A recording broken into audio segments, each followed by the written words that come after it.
What we've been looking at is like hash maps, array lists, maps, and arrays and different things like that.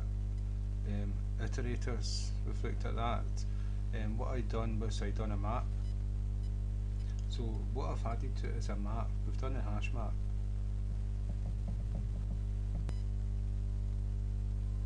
Right, so we've done a hash map, and you can see that I've declared it as hash map. This is the variable, remember, and we've declared it as hash map. And the difference in the map is we've not declared it, just called it m, the variable m, but we've just said map, we've not said hash map. And hash is, it's like, it makes it easier to search, a binary search method, and so it gets put into a hash code. And so if you don't want, if it's not important how it's ordered, then you can use a hash map. But if it was important, like a hierarchy, then you would use like a tree. You can imagine that you're going through a file system, and when you store a file, it can get put anywhere. You've got no control, no order whatsoever. You would never find it. It could go anywhere, right? And so you would have a tree for that, and it would show the root. From the root, it would show the folders and directories that this file that you saved is stored, and you'd always be able to find it. It'd always be in the same place. And so that would be like you'd use a tree map for that.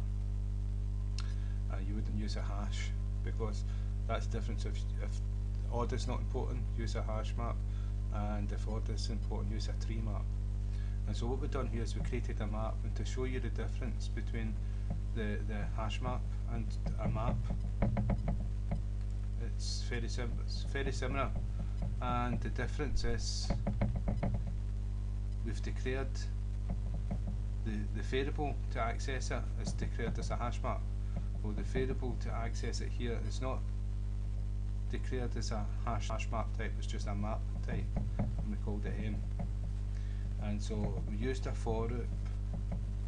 We used enhanced for loop for this one, but we didn't use enhanced for loop for this one. We just used a normal loop, just to show that it can be done. No, you can use a normal loop for these things, but that enhanced one is an improvement for the for loop.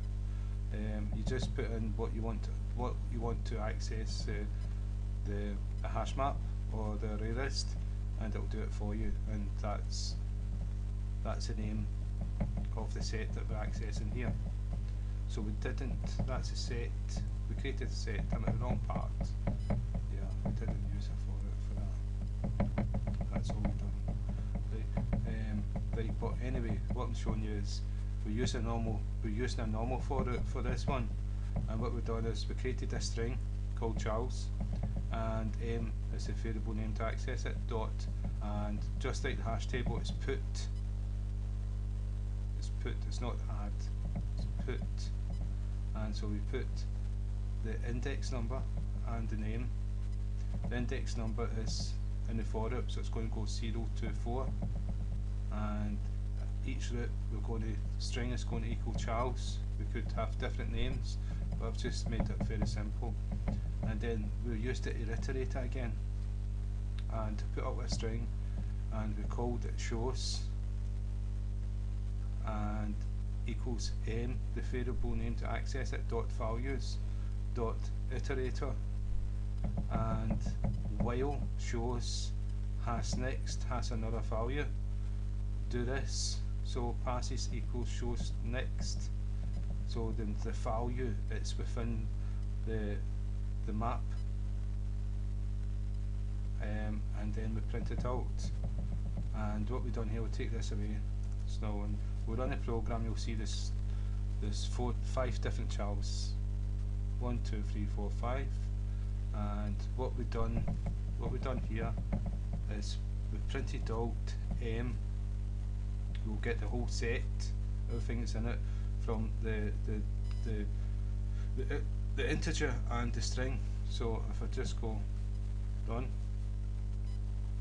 you see the 5 Challenges, plus you've got 0 equals Charles. If we change that name to something else, be something else. 1 equals Charles, and 3 to 4. Right, and so we've associated 0 with Charles, 1 with Charles, so it's a map. We've mapped these two together. Remember, this string can be anything we want. That's what we've got to remember. But we've just done it to make it simple. So what we're going to do is a tree. And once we do the tree, we're going to go into input output. We've already used system out dot println, and we're going to do system dot in, and we're going to use buffers and read and write and things like that. So that's the next part, and we may use these to access the input from the buffers. So the next one we're going to do is the tree map, which will be straightforward, just like these, and you'll see the similarities. So again, thank you for your time.